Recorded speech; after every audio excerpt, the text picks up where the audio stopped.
Someone cuts you off in traffic and 30 seconds later drives into a pothole. You smile. You think, karma. A charity worker spends 20 years feeding the poor and then gets a terminal diagnosis at 43. You think, that is not fair. Here is the problem. If you believe in karma, the actual karma, the one Hinduism built over 3,000 years of philosophy, both of those reactions are wrong. The driver did not receive instant cosmic punishment for his rudeness. Karma does not work in real time. It does not settle scores between Tuesday and Wednesday. And the charity worker's illness is not unfair under karma either. It is, in the precise technical sense of the word as Hinduism uses it, exactly fair. A perfect accounting of something that happened in a previous life you have no memory of. That second one is where it gets uncomfortable, and that discomfort is exactly what this video is about. What you call karma is not what Hinduism calls karma. The word traveled from ancient Sanskrit texts to Instagram captions through a 19th century occult movement run by a Russian aristocrat who had never been to India, and somewhere in that journey, the original meaning was replaced by something far more palatable, far more Western, and far considerably less philosophically interesting. And when you put the real karma, the uncomfortable one, the cosmological one, the one that makes the charity worker's cancer perfectly just next to the golden rule of Christianity, the comparison that seems obvious at first becomes a question neither tradition can fully answer. The word karma is Sanskrit. It means action, nothing more, nothing less. Not cosmic justice. Not what goes around comes around. Not the universe keeping score. Action. The philosophical architecture around that word, the idea that actions have consequences that ripple across lifetimes, that the self you are now is the accumulated residue of every choice made in every existence you have ever lived. That architecture was built slowly, over centuries, across the Upanishads, the Bhagavad Gita, and the vast body of Hindu philosophical commentary that most Westerners have never read a page of. And the architecture, once you look at it closely, is nothing like the greeting card version. Karma is not moral, it is mechanical. This is the first and most important thing to understand. Karma operates the way gravity operates. If you drop a stone, it falls. The stone does not fall because the universe has judged that it deserves to fall. There is no moral evaluation in the process. There is cause and there is effect, and between them there is no judge, no courtroom, no cosmic ledger being maintained by a being who cares whether you are rude in traffic. When Hindu philosophy says that harmful actions generate negative karma, it does not mean that a divine administrator has noted your transgression and scheduled a proportionate consequence for some future Tuesday. It means that the action has set something in motion, a momentum in the fabric of existence that will eventually produce a corresponding experience across this life or the next or the one after that. The timing is not human timing. The accounting is not human accounting. The problem with past lives, this is where karma becomes philosophically serious and culturally awkward simultaneously. If your karma is the accumulated weight of every action in every life you have ever lived, then your current circumstances, your health, your social position, the family you were born into, the suffering you experience or are spared from all of it, reflects what you did in lives you have no memory of. The child born into poverty is not a victim of injustice. The child born into privilege has not been arbitrarily favored. Both are exactly where their karma has placed them. Hindu philosophy does not flinch from this conclusion. Texts from multiple traditions within Hinduism state it directly. Your birth circumstances are karmic. The untouchable caste position that defined a person's entire social existence for centuries in India was within the karmic framework. Not a social injustice imposed by human hierarchy, but a reflection of that person's spiritual development across multiple incarnations. The political implications of this are enormous and deeply uncomfortable. And the relationship between the karma doctrine and the caste system has been debated within India with great intensity for at least 2 centuries, including by figures like B.R. Ambedkar, the principal architect of the Indian Constitution, who was born into the lowest caste, became the most educated man of his generation, and explicitly rejected Hinduism in part because of what he saw as karma's role in legitimizing caste oppression. We will come back to this discomfort. But first, how did a concept this specific, this philosophically demanding, this culturally embedded, become what Westerners now mean when they say karma? The year is 1875, New York City. A 54-year-old Russian aristocrat named Helena Petrovna Blavatsky, occultist, traveler, self-described medium, and one of the most controversial figures of the 19th century, co-founds the Theosophical Society with an American lawyer named Henry Steele Olcott. Theosophy, in Blavatsky's formulation, is an attempt to synthesize the world's religious and philosophical traditions into a single unified spiritual framework. She travels to India. She studies Buddhist and Hindu texts. She publishes 2 enormous books, Isis Unveiled in 1877 and The Secret Doctrine in 1888. And in these books, she does something to karma that changes it permanently in the Western imagination. She domesticates it. The karma of Blavatsky's theosophy is not a neutral mechanical force operating across unknowable stretches of cosmic time. It is a moral balancing system, a cosmic guarantee that goodness is rewarded and harm is punished, that the universe is, at its foundation, fair in a way that human beings can recognize and relate to. This is not what the Upanishads say, but it is what millions of Westerners absorbing theosophical ideas through the late 19th and early 20th centuries came to believe. The Theosophical Society was enormously influential. It helped introduce serious Western interest in Eastern philosophy. It seeded what would eventually become the New Age movement. And it handed the Western world a version of karma that had been quietly retrofitted with a Protestant ethical sensibility. The universe rewards the virtuous and punishes the wicked, reliably, inevitably, which is exactly what a Western moral imagination formed by Calvinist ideas about divine justice wanted to hear. Blavatsky herself had almost certainly never read the original Sanskrit texts in their original language. Her engagement with Hinduism and Buddhism was real, but filtered through translations, through her own considerable intellectual ambition, and through the needs of a Western audience that wanted Eastern spirituality but could not accommodate Eastern philosophy's more unsettling conclusions. The result, a karma that feels universal, moral, and somehow just, which is exactly what the real karma is not. What survived the translation? One thing Blavatsky did preserve from the original is the multi-lifetime framework. The theosophical karma still operates across incarnations. But the mechanism changed. Instead of a neutral force, it became something closer to a cosmic accountant, tracking virtue and vice across lifetimes and issuing proportionate returns. This version, moral, personal, essentially just operating across multiple lives, is the karma that entered popular culture. It is the karma in the Beatles' songs of the 1960s. It is the karma that John Lennon sang about. It is the karma on your coworker's coffee mug. It is not the karma of the Bhagavad Gita. And this distinction matters for what comes next. Because when you put the theosophical karma next to the golden rule of Christianity, you get a pleasant comparison between 2 moral systems that both encourage good behavior and discourage harm. When you put the actual karma next to the golden rule, you get a collision between 2 entirely different answers to the most fundamental question in ethics. What do you do about suffering?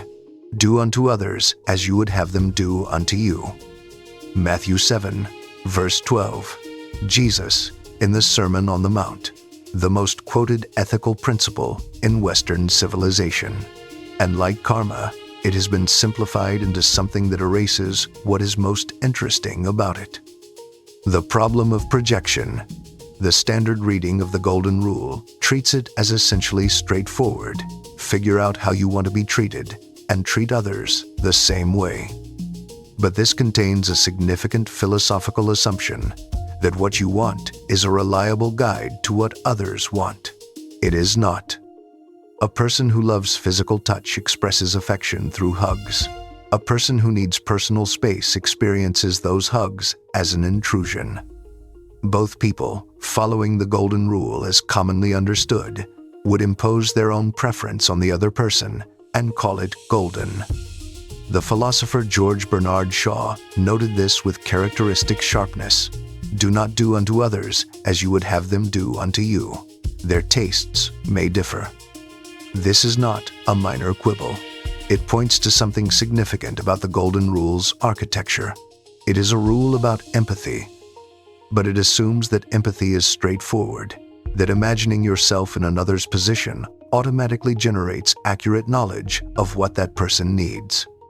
It does not, and the history of moral disasters carried out by people who are genuinely trying to do good to others according to their own template for what good looks like is long enough to be its own category. The universality problem. The Golden Rule is also not Christian in origin. This is not a challenge to Christianity. It is simply a historical fact that the principle predates the Gospels by centuries and appears in almost every major ethical tradition in history. Confucius, 500 years before Jesus. Do not impose on others what you do not wish for yourself. Hillel, a Jewish rabbi contemporary with Jesus, said essentially the same thing when asked to summarize the Torah. What is hateful to you, do not do to your neighbor. That is the whole Torah. The rest is commentary. The Mahabharata, the great Hindu epic, contains aversion. The Dhammapada of Buddhism contains aversion. The Quran's ethical injunctions generate aversion. The universality of the Golden Rule is not evidence that all these traditions borrowed from each other.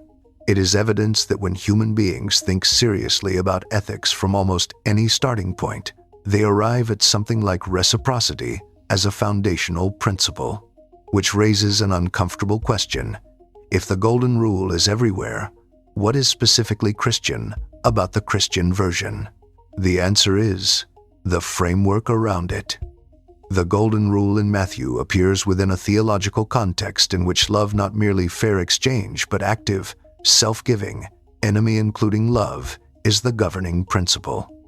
The Sermon on the Mount does not say treat others as you'd like to be treated because the universe will hold you accountable. It says treat others this way because this is what it looks like to live in the kingdom of God. The motivation is theological, not karmic. The reciprocity is not cosmic bookkeeping. It is participation in a divine way of being. And this is where the comparison with karma becomes most interesting. Now we put them together, not the Instagram versions, the real ones. Scenario 1. A person lives generously. They give to the poor. They treat people fairly. They practice exactly the kind of neighbor love the Golden Rule describes. At 62, they develop a progressive neurological disease and spend their last years unable to care for themselves. Under the real karma framework, this person's illness is not a contradiction, it is a consequence. Something in a previous life, a life this person has no memory of, for actions they cannot recollect or reconsider, generated a karmic consequence that is now being resolved. The generosity of this life is also being recorded. It will produce positive consequences in a future life. The system is just. The timing is simply not human timing. Under the Christian Golden Rule framework, this person's illness is not explained by their moral behavior. The Golden Rule does not promise that treating others well produces good outcomes for yourself. That would make it a transaction, not an ethic.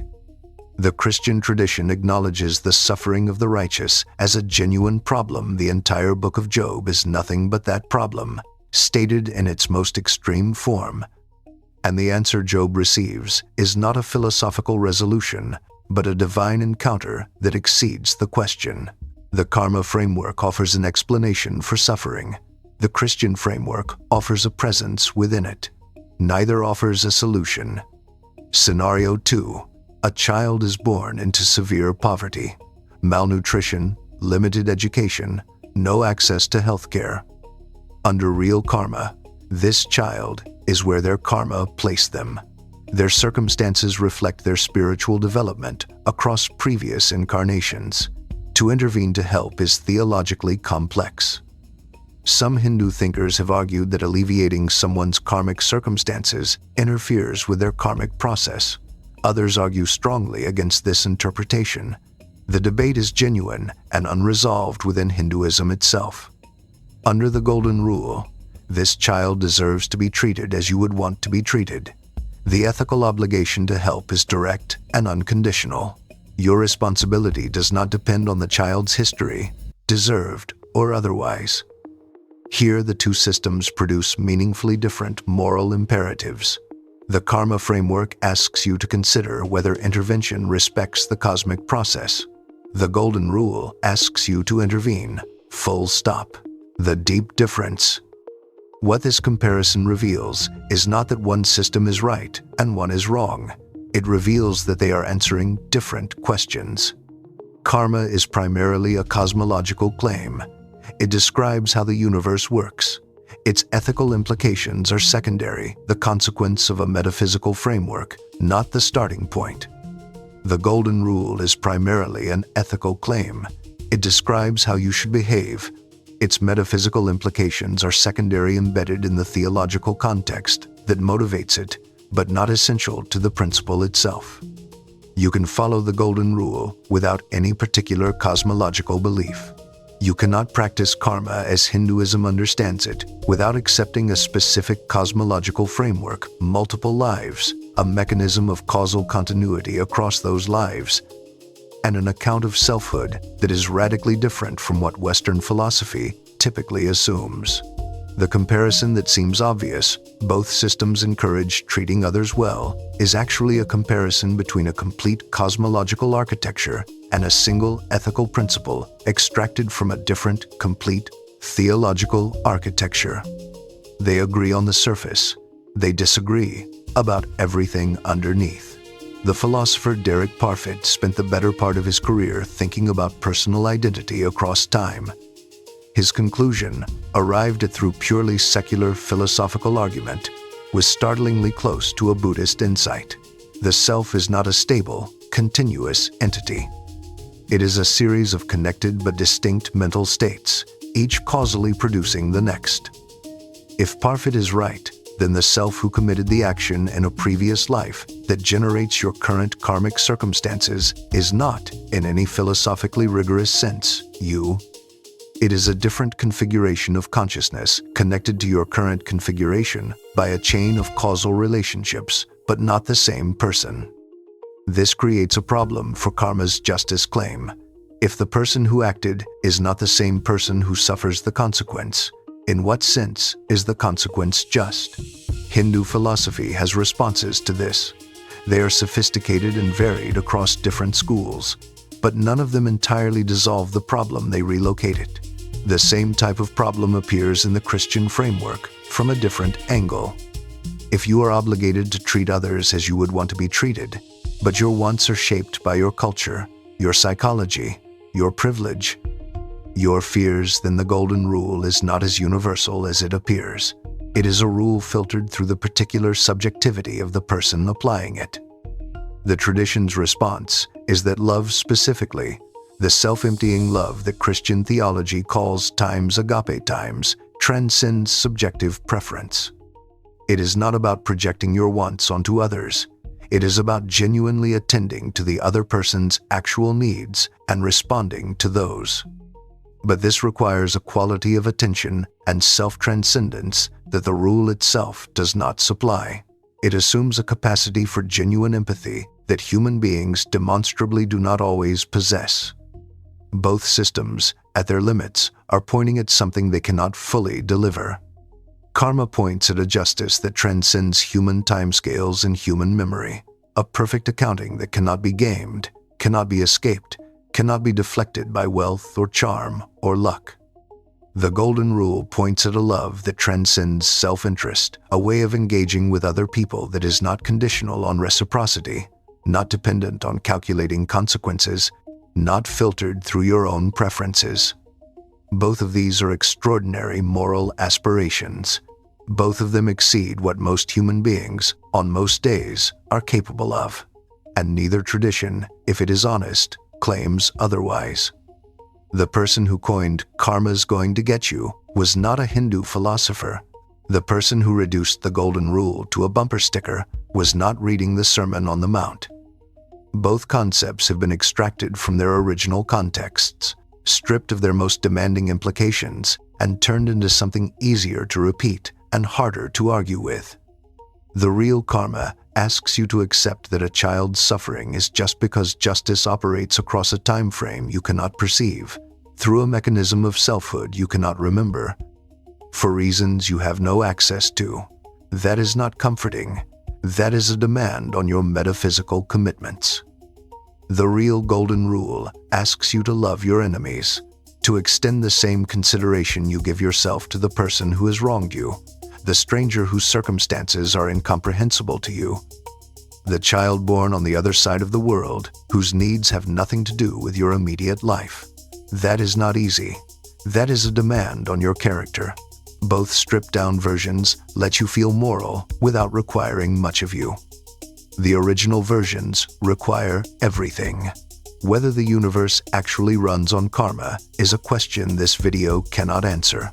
Whether treating others as you want to be treated makes the world better is a question the last few thousand years of human history have tested extensively, with results that are, to put it charitably, mixed. But the comparison between these two ideas, taken seriously rather than conveniently, reveals something that pop spirituality prefers not to say. The hardest moral systems are hard precisely because they are honest about how much they are asking. And the easiest versions of every moral system are usually the ones that have been quietly rewritten to ask less.